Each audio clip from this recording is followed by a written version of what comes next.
May ganto kalinaw pala na tubig dito sa Tanay, walang entrance fee, kaya mas ma-enjoy natin ang pag-swimming kasama ang family at barkada. Pwede din tayo makapag-swimming mula umaga hanggang hapon dahil napalibutan tayo ng mga kahoy. May isa pa kaming na-discover na mas malawak ang area, mas malalim at konti lang din ang tao. Located lang ito sa Sitio Rawang, Barangay Tandang Kutyo, Tanay, Rizal.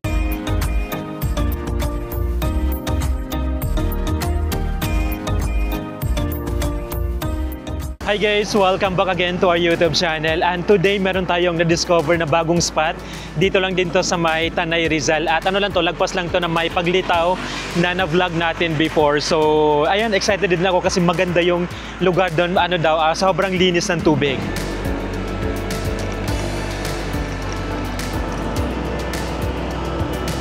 Naka Google Maps lang tayo ngayon guys, tapos yung nakapin sa akin just ito yung Paglitaw Spring Resort. Ayan, kasi lagpas lang konti doon. At yung pinaka-way natin, dito lang natin makikita yung may signage dito na Daranac Falls. Dito na tayo kakaliwa. Ayan, makita natin Daranac Falls, Paglitaw. Itong area na to na dinadaanan natin is sementado naman. Pero mamaya meron tayong madaanan na rough road. Dito guys, dito na tayo sa kanan. Ay, makita natin yung signage na Paglitaw. Ayun, start na yung rough road dito. Pero makakadaan naman yung sasakyan, yung mga motor.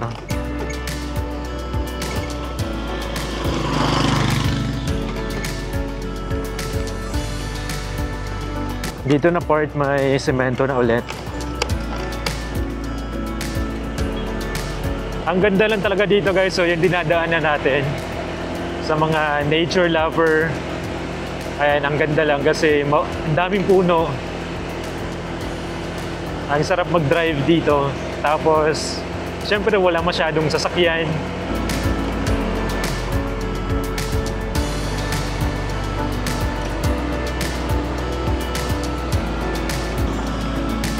Ayan, may mga nakasabay ako dito. Sila yung mga nasa likod ko kanina. Dito naman, pa-left na tayo. Tapos, yun nga, may mga signage pala dito guys. So, hindi talaga tayo maliligaw. Bukod sa may Google Maps na tayo.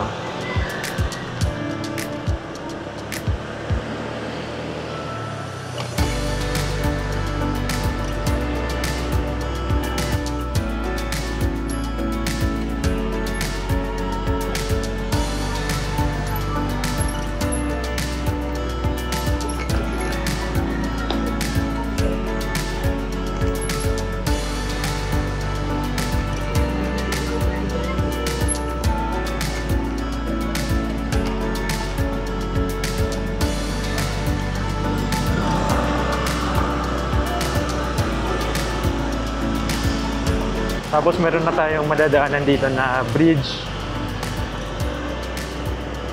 Ayan, ang taas din ng bridge yun.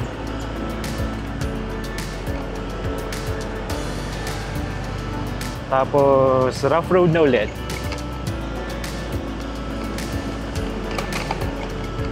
Ganda talaga ng mga puno dito. Talagang habang nagda-drive ka, marirelax ka na.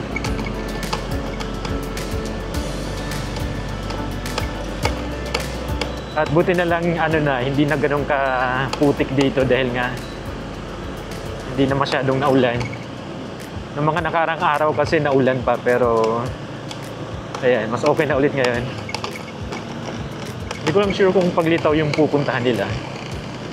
Pero baka same sa akin, para at least may kasabay ako. Kasi solo lang tayo ngayon. And may maputik na part pa dito. Dahil hindi agad natutuyo dahil sa mga kahoy.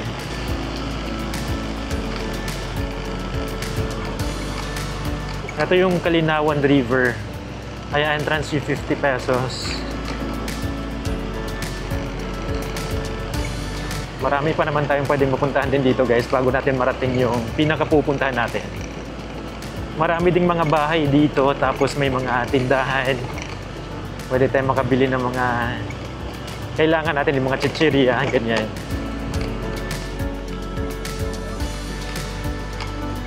Dito, kakanan na tayo. Tapos may signage ulit.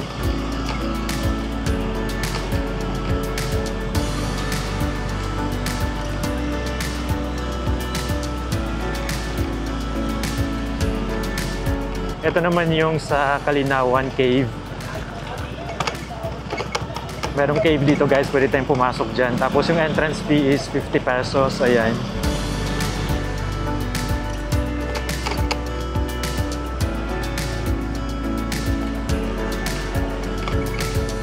Dito naman, kaliwa na tayo.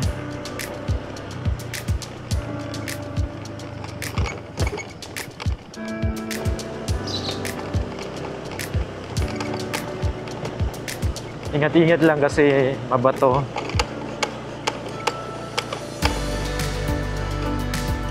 Tapos dito na part, meron tayong madaanan na basketball court. Based sa Google Maps, ano na lang, 6 minutes na lang, mararating na agad natin yung Paglitaw. Paglitaw pala yun guys, kasi yun yung nakapin sa atin. Tapos diretso pa tayo.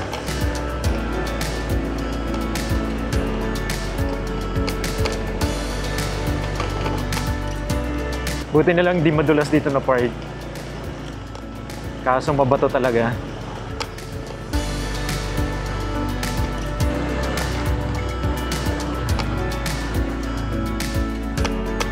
Dito na part may sementado na ulit. Tapos ito na pala yung pinaka-entrance ng Paglitaw guys.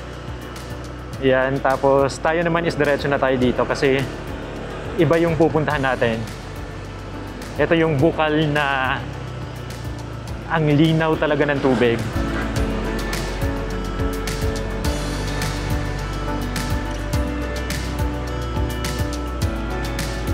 Tapos ganito yung nadadaanan natin. Mapuno pa rin. Tapos may rough road.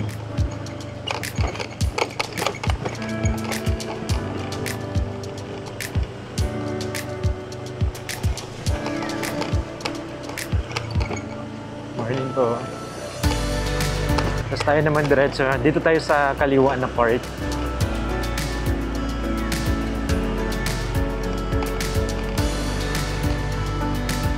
Ang sarap mag-drive talaga dito. Lalo na pag nakasemento na to, mas mabilis na.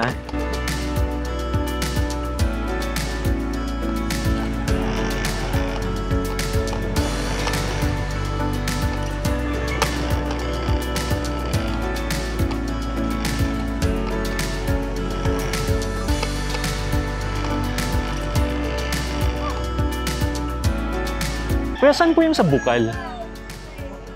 Ah, diretso pa? Ah, sige po. Thank you.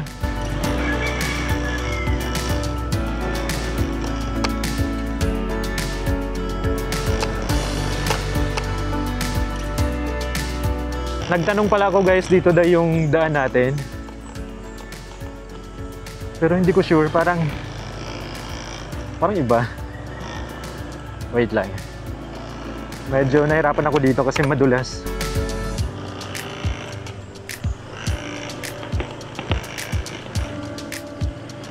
Okay. So dito pala talaga. Kasi yung pinakadadaanan natin, akala ko ibang way na. Para mas makipot dito.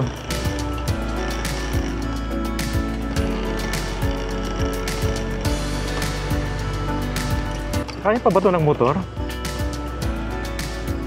Yan, medyo kinabahan ako doon kasi hindi ko alam kung kaya pa ba ng motor o didiretso pa ba tayo.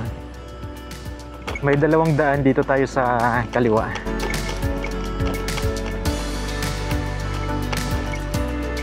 Oops.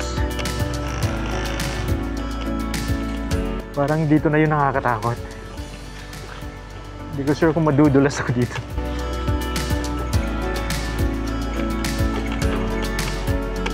Okay.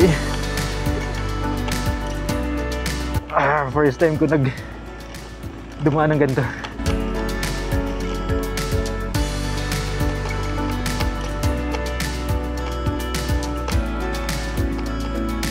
Yan, tas dito may bahay.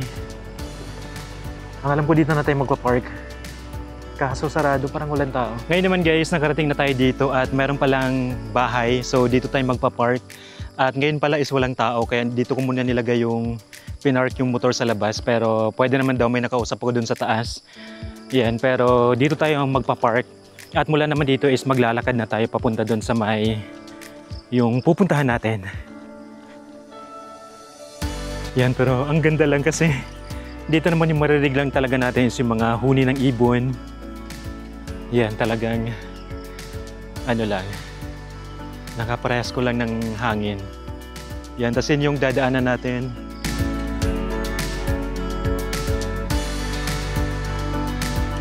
Di ko din sure kung ilang minutes yung lalakarin natin dito, pero sabi doon, malapit lang naman daw.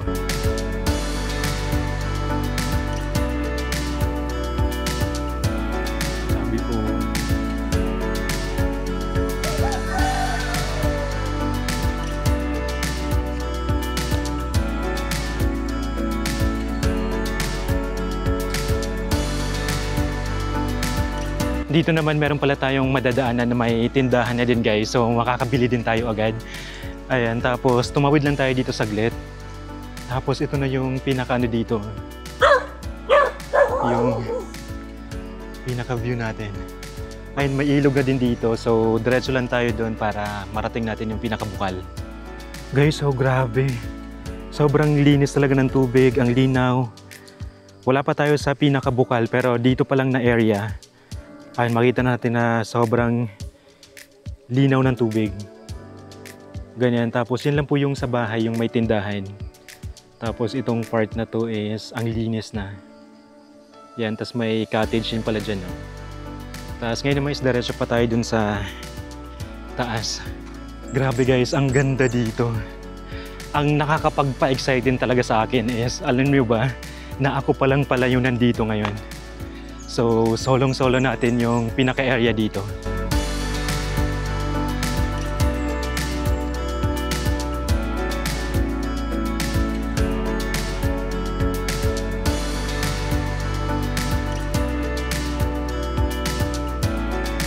And finally guys, nakarating din tayo dito at grabe, sobrang worth it yung pagpunta ko dito. Kasi tingnan niyo naman guys, so grabe, sobrang linaw talaga ng tubig pala. Yan, so yun nga, dahil solo ko pa. Yan, kitang-kita natin na ang linis, ang sarap na talaga mag-swimming. Ayun, may mga dumating na din pala. Ay, hindi po. Ayun, may mga dumating din sila. Hi!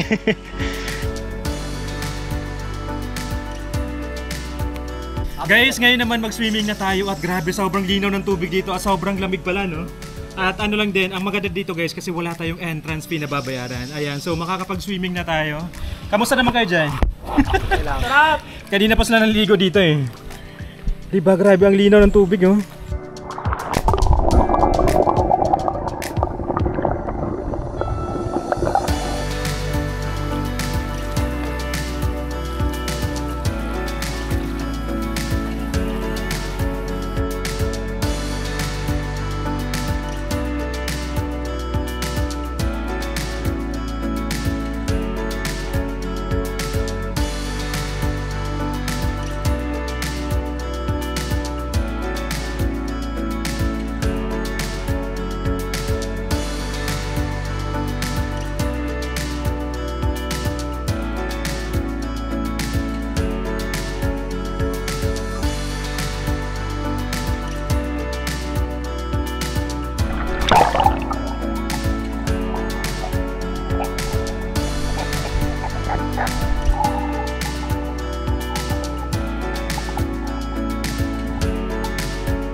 Hindi na din pala natin problema yung inumin tubig guys kasi ayan, meron na agad tayong makukuha dito.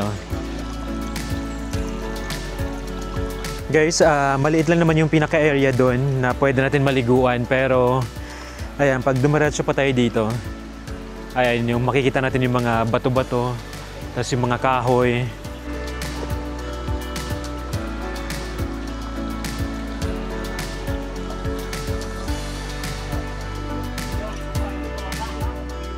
Ito na yung pinaka-itsura dito guys.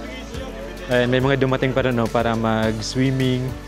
Tapos dito na part is may mga bato-bato. Ayan, mga rock formation. Tapos ano yan? Hanggang taas talaga yan.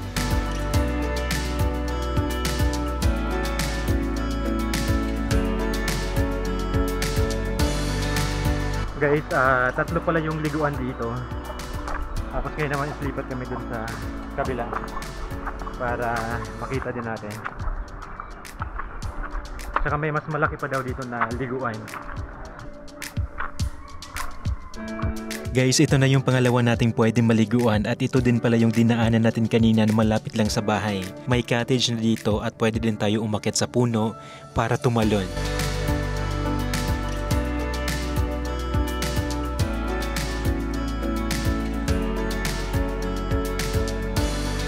Mula din pala dito sa may tindahan, ito naman ang madadaanan natin papunta sa pangatlong liguan at mabilis lang din naman puntahan guys kasi mga 5 minutes walk lang. Ngayon guys, diretso na kami dun sa pangatlo, no? Pangatlong pwede natin maliguan dito, tapos mas malalim daw yun. Pero ang ganda dito. Ang lawak pa pala dito, no? Tapos may mga kawayan yung madadaanan natin. Ang laki ng mga kahoy. Yan. Tapos sakto, no? Kasi wala masyadong tao. Tahimik lang.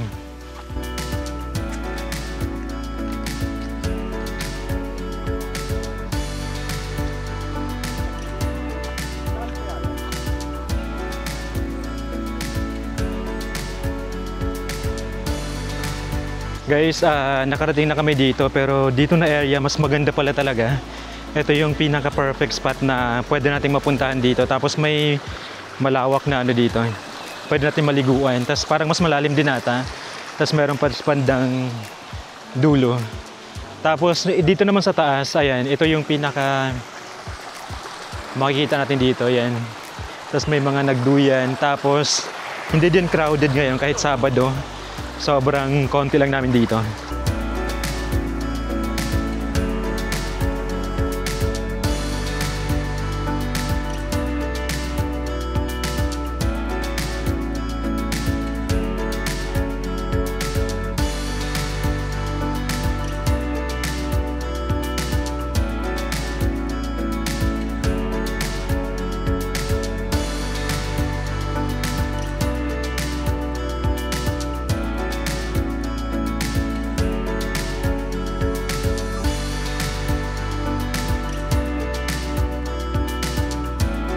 Ito na yung may pinakamalaking area dito guys. Tapos ito din yung may pinakamagandang spot.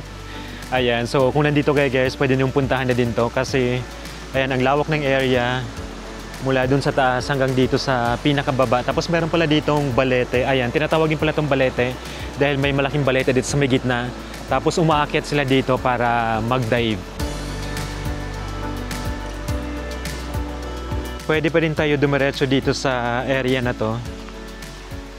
Yan, so kitang-kita natin mula doon sa taas hanggang dito sa baba. Yan, tapos doon na part pala guys is bawal na tayong pumunta dyan. Bawal na sumilip kasi bangin na yan.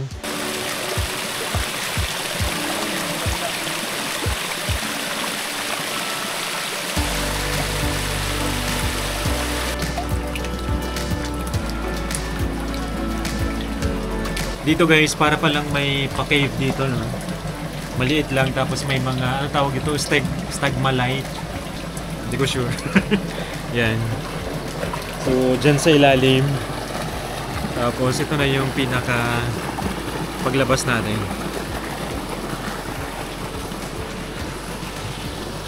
O, diba? Ang ganda dito guys. Sobrang lawak ng area talaga dito. Tapos may malalim. makakapag-dive ng maayos dito.